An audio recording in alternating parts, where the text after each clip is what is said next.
Hello guys, তো আমাদের এখানে ঝুলন যাত্রা হয়েছে, ঝুলন মেলা। তো তোমাদের ঝুলন মেলাটা দেখে কীরকম লাগলো অবশ্যই কমেন্ট করে জানিও। তো এখানে দেখো কৃষ্ণ, মহাদেব, সখী, অনেক ধরনের ঠাকুর, কিছু কিছু কিছু ঠাকুর মানুষদের সাজানো হয়েছে। এই দেখো শিব ঠাকুর, শিব পার্বতী, মানে এত সুন্দর হয়েছে। এই মেকআপটা অনেকটা বড়িয়া লেগেছে।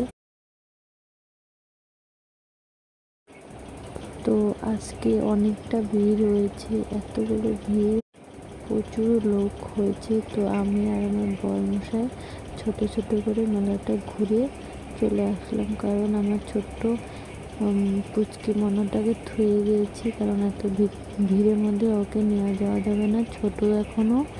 তো ও গিয়েছিল প্রথম দিনটাই ও মেলাতে গিয়েছিল ওর দাদুর সঙ্গে, তখন ভিড়টা কম ছিল, তার জন্য ঘুরে এসেছে। তো আজকে আমি আর আমার বর চলে গেছি। তো দেখো এখানে রাধাকৃষ্ণ ঝুলাবো, তো এখানে ঝুলিয়ে তারপরে আমরা কিছু ফটো তুলে নিলাম।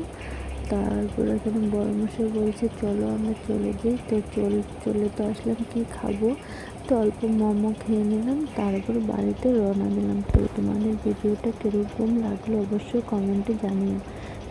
তোমরা কে কে গিয়েছো ঝুলন যাত্রার মেলায় অবশ্যই।